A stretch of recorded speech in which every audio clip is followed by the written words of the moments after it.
Good morning, students and my dear aspirants. We are very, very near to the UPSC mains exams, which starts from next week. Due to some official and personal reasons, என்னால் பழைய மாதிரி ரெகுலராக போட முடியல, but I guess I'll catch up. So இன்னைக்கு நம்ம வந்து ரொம்ப ஒரு முக்கியமான ஒரு கண்டென்ட் பார்க்க போகிறோம். மெயின்ஸ் எக்ஸாம்ஸ் பொறுத்த வரைக்கும் நிறைய பேர் வந்து ஸ்ட்ரகிள் பண்ணுற இடம் வந்து answer writing. I think all of us faculties this season, we have focused on that. Answer ரைட்டிங்கில் ரொம்ப ரொம்ப முக்கியமான கீ பாயிண்ட் என்னன்னு கேட்டிங்கன்னா, என்ன உங்ககிட்ட எதிர்பார்க்குறாங்க ஒரு கேள்வியிலன்னு புரிஞ்சுக்கிறது தான். ஒரு கீவேர்ட் அப்படின்னா நான் பார்க்குற கீவேர்ட் வேறு, உங்களுக்கு அந்த கீவேர்ட் டிஃப்ரெண்ட்டாக தெரியும். Like DNA, it varies from person to person.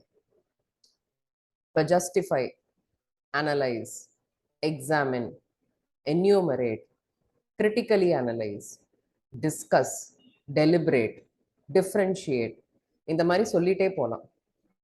In fact UPSC mains coaching June 15th இந்த வருஷம் ஸ்டார்ட் பண்ணும் பொழுது ப்ளூம்ஸ் டாக்ஸானமிங்கிற கான்செப்டை இந்த வேர்ட்ஸ் எல்லாம் பற்றி எல்லாருமே ஓரளவுக்கு கவர் பண்ணிருக்கணும். I think now is the right time to revisit that. How your answers can go completely wrong. அந்த வார்த்தையை, அந்த டைரக்டிவ் வேர்டை ஒரு சரியான புரிதல் இல்லாமல் ஆன்சரோட content, representation of people's act, food security act, speaker of Lok Sabha, இதுதான் நம்ம கண்ணுக்கு கீவேர்டாக தெரியும். வேறஸ் ஆக்சுவலாக இந்த ப்ரிசீடிங் வேர்ட்ஸ், ஒன்று கமெண்ட் அப்படின்னா கடைசியில் வரும், ஜஸ்டிஃபை கடைசியில் வரும், முதல்ல கிரிட்டிக்கலி அனலைஸ் முதல்ல வரலாம், இதுதான் கீவேர்ட். இந்த கீவேர்ட் தான் நீங்கள் ஆன்சர் ஆக்சுவலாக என்ன எழுதணும் அந்த சம்மந்தப்பட்ட தலைப்புலங்கிறத குறிப்பிடக்கூடிய தன்மை உள்ள ஒரு வார்த்தை. இந்த இடத்துல நிறைய பேர் we have the tendency to miss out.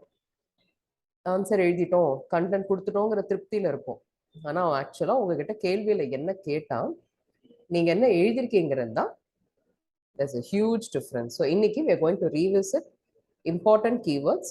இதை எப்படி டீகோட் பண்ணணும் அப்படிங்கிறத இன்னைக்கு நம்ம பார்க்க போகிறோம். So let me share my PowerPoint with you.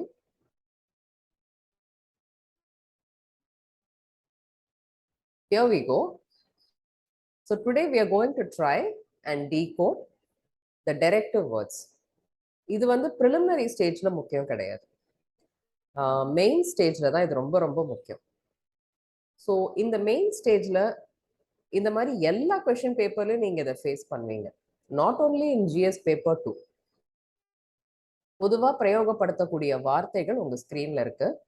தமிழில் அதனுடைய அர்த்தத்தை கொடுக்கணுங்கிறதுக்காக அதனுடைய தமிழாக்கத்தை நான் எழுதியிருக்கேன். இது கண்டிப்பாக உங்களுக்கு ரொம்ப ரொம்ப ஒரு பயன்பாடுள்ள ஒரு ஸ்லைடாக இருக்கும்னு நான் நினைக்கிறேன். கிரிட்டிக்கலி இவால்யூவேட் அப்படின்னா விமர்சன ரீதியாக மதிப்பிடுங்கள். இப்போ கொஸ்டின் பேப்பரில் நீங்கள் வந்து தமிழில் வராது தான், நீங்கள் சூஸ் பண்ண லாங்குவேஜில் நீங்கள் ஆன்சர்ஸை எழுதலாம். One of the most common mistakes மெயின்ஸில் பண்ணுறது என்னென்னா, இப்போ நீங்கள் வந்து ஒரு திருக்குறள் கோட் பண்ணணும் அப்படின்னா நீங்கள் இங்கிலீஷில் எழுத போகிறேன்னு சொல்லிட்டு ஃபார்மில் சப்மிட் பண்ணிவிட்டு திருக்குறளை தமிழில் நீங்கள் எழுத முடியாது. திருக்குறள் அப்படியே நீங்கள் இங்கிலீஷில் அந்த எழுத வேண்டியது தான். ஸோ இப்போ கிரிட்டிக்கலி இவாலுவேட், கிரிட்டிக் அப்படின்னாவே விமர்சனம், கிரிட்டிசிசம் அப்படின்னா விமர்சனம் தான். ஸோ உங்களுக்கு கொடுக்கப்பட்டிருக்க ஒரு தலைப்பு ஒரு விமர்சன ரீதியாக நீங்கள் வந்து எழுதணுங்கிறது தான் அந்த அர்த்தம்.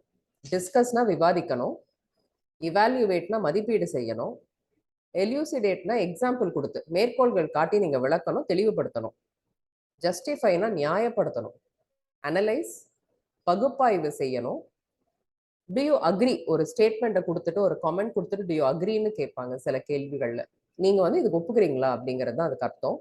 எக்ஸாமின் ஆராயணும், என்யூமரேட் கணக்கீடு செய்யணும், டிஃப்ரென்ஷியேட் வேறுபடுத்தணும். சில வார்த்தைகள் commonly used in question paper.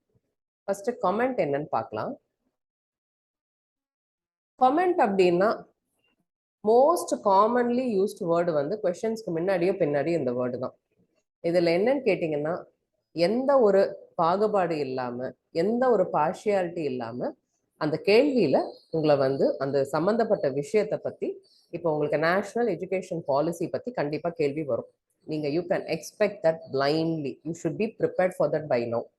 சில முக்கியமான கீ ஏரியாஸ் இந்த வருஷத்தில் வந்து என்இபி வந்து கண்டிப்பாக கேள்வியில் வரும். நீங்கள் ப்ரிப்பேர் பண்ணாமல் இருந்தீங்க அப்படின்னா don't be surprised that the question has come. ஏதோ ஒரு ஃபார்மில் வரும். டைரக்டா என்இபின்னு வராது. என்இபியில நிறைய காம்பனன்ட்ஸ் இருக்கு. அந்த காம்பனன்ட்ஸும் உங்களுக்கு கண்டிப்பா வரும். வெல்ஃபேர் ஸ்கீம்ஸ் பொறுத்த வரைக்கும் சென்ட்ரல் வெல்ஃபேர் ஸ்கீம்ஸ் புதுசா இந்த வருஷம் இன்ட்ரடியூஸ் பண்ண ஸ்கீம்ஸ் ஓரியன்டாவும் நிறைய வரும். என்இபியில புது காம்பனன்ட்ஸ் நிறைய இன்ட்ரடியூஸ் பண்ணியிருக்காங்க. They are refocusing every scheme with NEP central government. So அதை சார்ந்து உங்களுக்கு கேள்விகள் வரும். இப்போ அதை பத்தி கமெண்ட் அப்படின்னு போட்டிருந்தாங்க அப்படின்னா நீங்க எப்படி எழுதணும்னா இப்போ நீங்க ஸ்கிரீன்ல பாக்குற மாதிரி தான் நடுநிலையோடு ஃபேக்சுவலா பல்வேறு கோணங்கள்ல இருந்து உங்கள் பார்வையில அலசி ஆராய்ந்து அந்த ஸ்டேட்மெண்ட்டுக்கு ஆன்சர் நீங்க கொடுக்கணும். இதுதான் comment. So neither are you supporting that particular question, neither are you against that particular question. நீங்க வந்து கிரிட்டிசிசம் பண்ண வேண்டிய அவசியம் இல்லை. நீங்க விமர்சனம் பண்ணணும், அதை ஆராயணும், எதுவுமே அவங்க சொல்லலை.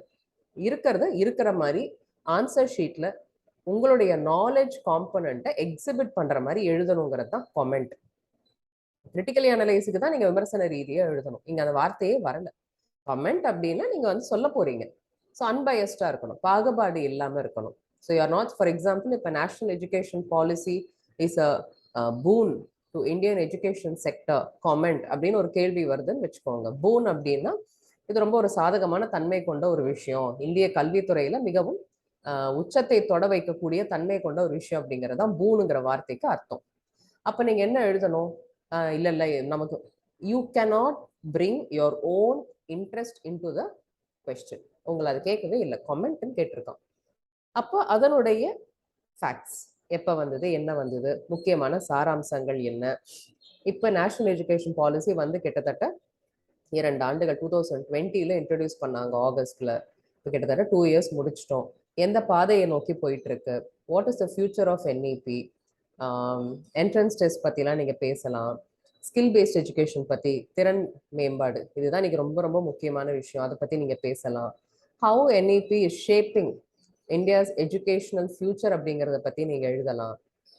ஃபாரின் யூனிவர்சிட்டிஸ் இந்தியாவில் வர்றது, NIRF national institute of ranking framework, PhD படிக்கும் பொழுது நீங்க 4 வருஷம் யூஜி முடிச்சுட்டு ஆனர்ஸ் முடிச்சுட்டு பிஹெச்டி போகலாங்கிற கைட்லைன்ஸ் வரப்பொழுது, இதெல்லாம் புதிய சாராம்சங்கள் என்னங்கிறத எழுதி பேக் பண்ணி நம்ம கொடுக்கணும். இதுல நீங்க உட்காந்துக்கிட்டு வேற எந்த வியூ பாயிண்ட்டும் நீங்க எழுதினீங்கன்னா question will be wrongly answered by the புரிந்து ஒரு சரியான புரிதல் இல்லாம கொஸ்டினை நீங்க எழுதிட்டீங்க அப்படிங்கிறது தான் இருக்கும். அதுக்கான மார்க் உங்களுக்கு கிடைக்காது. ஆனா நீங்க உங்க மனக்கணக்குல இந்த கொஸ்டினை நல்லா எழுதியிருக்கேன் அப்படின்னு நினைச்சிட்டு நீங்க ஒரு கால்குலேஷன், ரஃப் கால்குலேஷன் போட்டிருப்பீங்க. ஆனா உங்களுடைய keyword, as I told you, this is what is going to end up when the evaluation is done for UPSC mains. இதோட எக்ஸ்டென்ஷன் விமர்சன ரீதியாக கிரிட்டிக்கலி காமெண்ட். கிரிட்டிக்கலி காமெண்ட் அப்படின்னா விமர்சனம் செய்ய சொல்லிட்டாங்க. ஓகே, ஸோ இப்போ சேம் கொஸ்டின் எக்ஸாம்பிள் எடுத்துக்கலாம். National education policy is a boon to India's educational system. Critically comment, இதே கொஸ்டின் எடுத்துக்கலாம். ஓகே, அந்த வேர்டை மட்டும் ஆட் பண்ணிக்கோங்க. அப்போ என்இபியுடைய நல்லது, என்இபியினுடைய கெட்டது, merits and demerits, pros and cons, advantages, disadvantages, எந்த பேரிங் ஆஃப் வேர்ட்ஸ் கூட நீங்க எடுத்துக்கோங்க. பாசிட்டிவ்ஸ் அண்ட் நெகட்டிவ்ஸ் ரெண்டுமே நீங்க கொடுக்க வேண்டி வரும். ஸோ உங்களுடைய ஆன்சர் எப்படி இருக்கணும்னா, நேஷனல் எஜுகேஷன் பாலிசி இந்த ஆன்சர் எப்படி எழுதலாம்னு பார்த்தீங்கன்னா, நீங்க வந்து அப்போ ஸ்டேட் லிஸ்ட், கன்கரண்ட் லிஸ்ட்டை கொண்டு வரலாம். How it's in the concurrent list, but NEP has centralised the whole education infrastructure. So ஒருவேளை வந்து நம்ம இந்தியன் கான்ஸ்டிடியூஷனுடைய ஃபெடரல் செட்டப்பை வந்து அண்டர்மைன் பண்ணுதோ அப்படிங்கிற ஒரு கண்ணோட்டத்தை அதுக்குன்னு எல்லாமே நீங்க நெகட்டிவாவே கொடுக்க முடியாது. ப்ரீவியஸ் ஆன்சர்ல பாசிட்டிவா ஒரு 4 பாயிண்ட் எழுதியிருக்கோம்னா, yes, India needs an education policy, no doubt.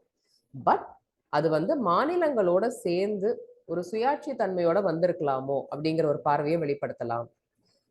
How it does not take in to consideration the states. இப்ப நீங்க வந்து இதை ஃபாலோ என்ன ஆயிடுச்சு அப்படின்னா, விதின் இந்தியா ஒரு போட்டித்தன்மை, ஒரு காம்படேட்டிவ் ஸ்ட்ரக்சர் வந்துருச்சு.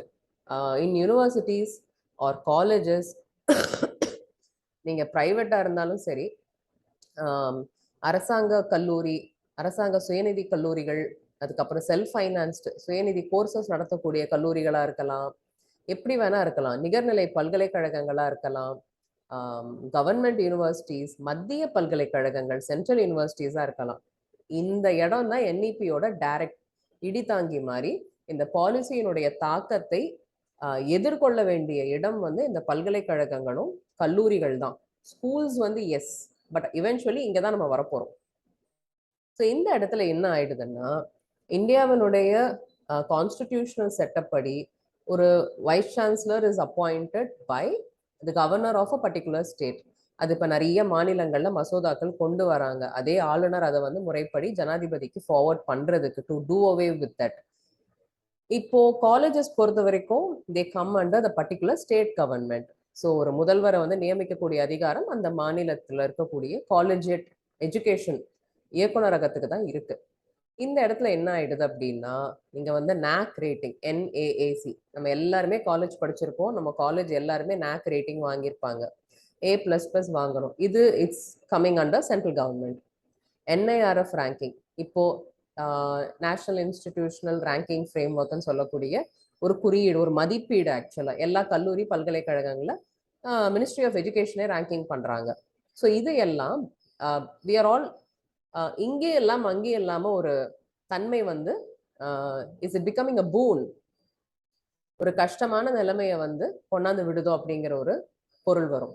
இந்த மாதிரியான பாசிட்டிவான constructive criticism, where NEP can become better, can NEP become federal in நேச்சருங்கிறத நீங்க சொல்லலாம். மூன்றாவது வெரி காமன் வேர்ட், எக்ஸாமின். இதே கேள்வி எடுத்துக்குவோம். National education policy is boon to the Indians education system. Examine இல்ல examine the national education policy of India அப்படின்னு கேள்வி வருதுன்னே வச்சுக்கோங்க. இப்போ நீங்க என்ன பண்ணணும் அப்படின்னா, நீங்க வந்து ஃபர்ஸ்ட் ஆராயணும். ஸோ டாபிக் ஆஸ்ட் டீட்டெயில்டாக சொல்லணும். வாட் இஸ் NEP, என்னென்ன காம்பனன்ட்ஸ் அதில் இன்ட்ரடியூஸ் பண்ணாங்க, முக்கியமான இஷ்யூஸ், ப்ரோஸ் அண்ட் கான்ஸ் அதில் என்ன இருக்கு, கேள்வி கேட்கக்கூடிய direction. Examine India's national education policy. இதுக்கு முன்னாடி 2 எஜுகேஷன் பாலிசி 1986 ஒன்று வந்திருக்கு. அதுக்கு முன்னாடி என்ன பாலிசி வந்திருக்கு, அந்த பார்வையில் இன்னைக்கு 21st செஞ்சுரியில எந்த பாதையை நோக்கி நம்மளுடைய இந்த கல்விக் கொள்கை, தேசிய கல்விக் கொள்கை இந்தியா வந்து வளர்ச்சி பாதை கொண்டு போகுதா. இன்னொரு இன்ட்ரெஸ்டிங் காம்பனன்ட் நீங்க கொடுக்கணும்னு நினைச்சீங்கன்னா, இந்தியாவோட demography. By 2050, if I'm not mistaken, India is going to become not only a country with higher senior citizens. Okay, so இந்த டிரான்சிஷன் பீரியடுக்கு நம்ம இப்போ போயிட்டு இருக்கோம். we are in 2022, இன்னும் ஒரு 28 வருஷங்கள். ஓகே, அந்த காலகட்டத்தில் இப்போ நாங்கள் ஆல் திஸ் என்டையர் இந்தியாவினுடைய ஸ்ட்ரென்த்தா இன்னைக்கு இருக்கக்கூடிய யங்ஸ்டர்ஸ்னா 18 வயசு இருக்கிறவங்க மட்டும் இல்லை, நாங்களும் யங்ஸ்டர்ஸ் தான். The United Nations defines young adults as anyone between 18 to 40. இந்த குரூப் அப்படியே சீனியர் சிட்டிசன்ஸ் குரூப்பா மாறிடும். ஸோ இந்த காலகட்டத்துக்கும் எந்த அளவுக்கு ஒரு தொலைநோக்கு பார்வையோட இந்த தேசிய கல்விக் கொள்கை வந்து அமைச்சிருக்கிறாங்க, கட்டமைச்சிருக்கிறாங்க அப்படின்னு நீங்க சொல்லலாம். So what are the challenges going forward? Have we taken into consideration the next 20 years for the policy? ஆர் எதெல்லாம் சரி செய்யணும்னு பின்னாடி இருந்ததோ அதெல்லாம் சரி செஞ்சு கொள்கை வந்திருக்காங்கிற பார்வையை நீங்க கண்டிப்பா கொடுக்கலாம். And explain the important facts, appreciate the policy to the extent it needs to be appreciated, bring out the issues. இதனுடைய கான்சிக்வன்சஸ், இதனுடைய தாக்கம், இந்திய கல்வி கட்டமைப்புல இதனுடைய தாக்கம் என்ன, எந்த இடங்கள்ல இந்த தாக்கம் வருதுங்கிறத நீங்க சொல்லலாம். Next word, evaluate. Okay, so இவாலுவேட்னு ஒரு கேள்வியில வருது. இப்போ நம்ம இன்னைக்கு எடுத்துக்கிட்ட எக்ஸாம்பிளே எடுத்துக்கலாம். Evaluate India's national education policy and the road ahead அப்படின்னு ஒரு கேள்வி வருது. இப்போ நீங்க இவாலுவேட்னு இந்த வார்த்தையை மாத்தி போட்டுட்டோம். இப்போ கமெண்ட், கிரிட்டிக்கலி கமெண்ட், எக்ஸாமின், இப்போ இவாலுவேட்டுக்கு வந்துட்டோம்னு வச்சுக்கோங்க. முக்கியமான கருக்கள், இந்த NEPல இருக்கக்கூடிய கருக்களை நீங்க ஃபர்ஸ்ட் ஐடென்டிஃபை பண்ணி அதை பத்தி தான் நீங்க எழுதணும். ஓகே, நம்ம எக்ஸாமின் பண்ண மாட்டோம், கூர்ந்து ஆராய மாட்டோம். You have to give your reactions based on your understanding. So personal ஒப்பீனியனை மட்டும் நீங்க வந்து அவாய்ட் பண்றது பெட்டர். அதை தாண்டி உங்க கருத்துக்களை நீங்க வந்து இப்போ நிறைய ரிப்போர்ட்ஸ், இதை பத்தின ஒரு கருத்துக்கள் மீடியால அல்லது செய்தித்தாள்கள்ல, பல்வேறு இடங்கள்ல குறிப்பிடப்படக்கூடிய கருத்துக்களை நீங்க வந்து சொல்லலாம். இந்த மாதிரி பல்வேறு கருத்துக்கள் இருக்கு. ஒரு பக்கம் இதுதான் அந்த தேசிய கல்விக் கொள்கையினுடைய முறை, பாதையை நோக்கி போயிட்டு இருக்கு. இன்னொரு பக்கம் இது போன்ற சவால்கள் தேசிய கல்விக் கொள்கையில இப்போ ஒரு பாலிசின்னு இன்ட்ரடியூஸ் பண்ணும் பொழுது இம்ப்ளிமெண்டேஷன் ஸ்டேஜ்ல தான் அதனுடைய சவால்களை நம்ம பார்க்கணும். அதுக்கப்புறம் கோர்ஸ் கரெக்ஷன்னு சொல்லுவாங்க. ஸோ ஒரு ஃபியூச்சர்ல ஒரு அதிகாரியா இருக்க போற நீங்களும் அந்த கண்ணோட்டத்துல தான் பார்க்கணும். யூ நெவர் நோ இந்த நெக்ஸ்ட் 10 இயர்ஸ் நீங்க எல்லாம் சர்வீஸ் என்டர் ஆகி அந்தந்த மாநில கல்வித்துறை செயலாளராக கூட நீங்க போய் உட்காருவீங்களோ என்னமோ நமக்கு தெரியாது. It's unavoidable. So then how will you look at it? அதுதான் இந்த ஆன்சர்ல நீங்க எழுதணும். ஸோ முதல்ல எப்படி இருக்கு, எப்படி இப்ப இதனுடைய தாக்கம் இன்னைக்கு என்ன நிலைமையில இருக்கு, இதை எப்படி சரி செய்யணும், எப்படி ஒரு பேலன்ஸ் கொண்டு வரணுங்கிறத நீங்க எழுதணும். Analyse. In the same question, if you have a word, analyze the national education policy of India in light of the recent developments அப்படின்னு ஒரு கொஸ்டின் வருதுன்னு வச்சுக்கோங்க. ரொம்ப கூர்ந்து கவனிக்கக்கூடிய அளவுக்கு டீட்டெயிலோட நீங்க ஆன்சர்ஸ் கொடுக்கணும். ஸோ நேஷனல் எஜுகேஷன் பாலிசியோட கட்டமைப்பு என்ன, அவங்களுடைய பட்ஜெட் அலோகேஷன் என்ன, அவங்களுடைய ஃபோக்கஸ் என்ன, இதனோட முக்கியமான சாராம்சங்கள் என்ன, முக்கியமான ஃபீச்சர்ஸ் என்ன, இந்த அனைத்து குறியீடுகளும் ரொம்ப ரொம்ப டீட்டெயில்டா வித் ஃபேக்சுவல் டீட்டெயில்ஸ் கொடுக்கணும். பொதுவாக ஜென்ரலா ஃபர்ஸ்ட் ஸ்லைட்ல பார்த்த கமெண்ட்ங்கிற கொஸ்டின் எழுதுனதே இப்போ 6வது ஸ்லைட் வரைக்கும் நீங்க எழுதிட்டு இருந்தீங்கன்னா you will not get marks. Minimum marks கூட போட மாட்டாங்க. என்இபி பத்தி தான் கேள்வி, அதுக்காக என்இபி பத்தி 10 பாயிண்ட் எழுதி வச்சுட்டு அதையே எழுதுவீங்களா? No way. You suppose to analyse. மற்ற நாடுகளோடு அனலைஸ்னா கம்பேர் கிடையாது. இங்க அப்படி இருக்குது, அங்க அப்படி இருக்குது, இந்த ஸ்டேட்டை நல்லா பண்ணிட்டு இருக்காங்க. You suppose to analyse the policy which is given by India. 20லேருந்து 22ல என்ன transition from the time they started in 2022 where we are இந்த 2 இயர்ஸ், என்ன முக்கியமான சேஞ்சஸ் வந்திருக்கு. So what are the challenges, how those can be addressed, இதுதான் நீங்க எழுதணும். டிஸ்கஸ். ஓகே, டிஸ்கஸ் அப்படின்னு வந்துருச்சுன்னா விவாதிக்கணும். அதுக்கு தான் இந்த படத்தை போட்டிருக்கேன். So you have to give both the sides of the argument. நீங்க ஆன் பேப்பர் வந்து விவாதம் செய்யணும் இந்த நேஷனல் எஜுகேஷன் பாலிசி பத்தி. Discuss India's national education policy in light of recent controversies and developments அப்படின்னு கேள்வி வருதுன்னு வச்சுக்கோங்க. ஸோ முக்கியமான சாராம்சங்கள் நீங்க படிச்சிருப்பீங்க, என்னென்ன இஷ்யூஸ் இருக்கு நோட் பண்ணி வச்சிருந்திருப்பீங்க, எங்கெங்கெல்லாம் வீக் பாயிண்ட் ஸ்ட்ராங் பாயிண்ட்ஸை நம்ம நோட் பண்ணி வச்சிருப்போம் நம்ம நோட்ஸ்ல. அதை பேஸ் பண்ணி நீங்க ஆன்சரை வந்து ஃபார் அண்ட் அகெயின்ஸ்ட் ரெண்டுமே நீங்க கொடுக்கணும். And once all discussion is done, ஒரு நல்ல கன்க்ளூஷன், இப்படிதான் அது போகணும், இதுதான் சவால்கள், இதெல்லாம் நிறைகள், இதெல்லாம் குறைகள், பட் இதை நிவர்த்தி செய்யக்கூடிய எதை நிறைகள்ல இதெல்லாம் ஸ்ட்ரென்தன் இன்னும் ஃபர்தரா பண்ணலாம். குறைகள்ல வந்து சென்ட்ரலைசிங் டெண்டன்சி வந்து கண்டிப்பா குறையணும். ஏன்னா education is still in the concurrent list. அதனுடைய வழக்கு சுப்ரீம் கோர்ட்ல பெண்டிங்கா இருக்கு, அதை நீங்க கோட் பண்ணணும். ஏன் வந்து ஸ்டேட் லிஸ்ட்டுக்கு திரும்ப வந்து கொண்டு வரக்கூடாது? ஏன்னா education is a field where institutes have been set up by each state government. Some institutes have been set up by central government. இது ஒவ்வொரு மாநிலத்திலையுமே நீங்க பார்க்கலாம். இப்ப தமிழ்நாடை பொறுத்த வரைக்கும் ஐஐடியா இருக்கட்டும், இது வந்து ஒரு மத்திய நிறுவனம், ஒரு சுயாட்சி கொண்ட ஒரு நிறுவனம். தமிழ்நாட்டில் மத்திய பல்கலைக்கழகம் தஞ்சாவூர்ல ஒன்று இருக்கு, தமிழ் பல்கலைக்கழகம். இது டைரக்டா ஒரு சென்ட்ரல் யூனிவர்சிட்டின்னு சொல்லுவாங்க. இந்தியாவில் மொத்தம் 44 அல்லது 46 மத்திய பல்கலைக்கழகங்கள் இருக்கு. பாண்டிச்சேரியில Pondicherry university is a central university. மாநில பல்கலைக்கழகம்னா இப்ப நீங்க பாக்குற எல்லா யூனிவர்சிட்டிஸும்.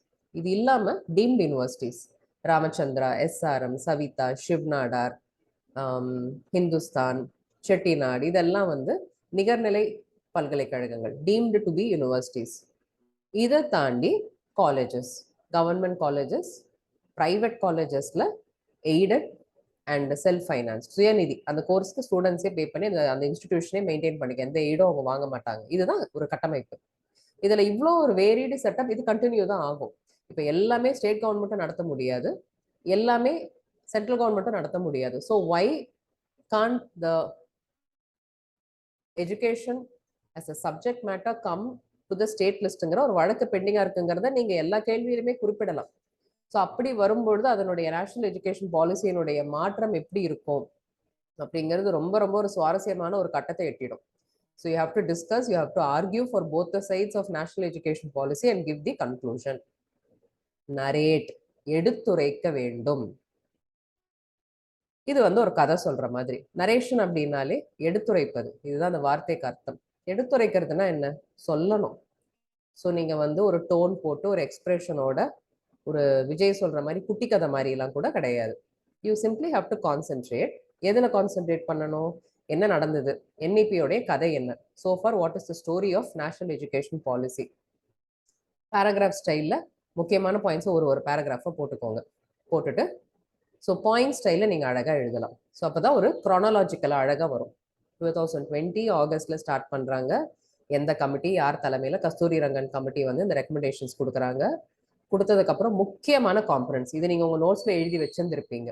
முக்கியமான காம்பனன்ஸை ஹைலைட் பண்ணி 21ல என்ன சேஞ்சஸ், 2022ல என்ன changes, what are the consequences, implications, இந்த என்இபியினுடைய தாக்கம் இந்திய கல்வி நிலையங்கள்ல எப்படி பார்க்குறோம், மாநில அளவில் எப்படி பார்க்குறோம், மத்திய அளவில் எப்படி பார்க்குறோம், ஹவு இட்ஸ் ப்ராக்ரெஸிங், அதை நீங்கள் சொல்லணும். இதுதான் எடுத்துரைக்கிறது. என்யூமரேட். ஓகே, இந்த வேர்டு வந்துச்சு இதே கொஸ்டினுக்கு அப்படின்னா, இப்போ நீங்க ப்ரீவியஸா பார்த்த நரேட்டுக்கும் இப்போ நீங்க பார்க்குற என்யூமரேட்டுக்கும் வெரி மைல்டு டிஃபரன்ஸ் தான். இதுல என்னன்னு கேட்டீங்கன்னா, you simply have to list out the features of NEP, the important articles related to education and constitution, SDGs ஏதாவது ரிலேட்டடா இருக்குதா? கண்டிப்பா இருக்கும். So quality education, gender equality, இதெல்லாம் நீங்க ரிலேட் பண்ணலாம். பாவர்ட்டி எல்லாமே நீங்க ரிலேட் பண்ணி எஜுகேஷனோட பேசலாம். மல்டி டைமென்ஷனல்னு சொன்னா இதுதான் அர்த்தம். அப்புறம் பார்லிமெண்ட் லாஸ் ஏதாவது கொண்டு வந்திருக்காங்களா?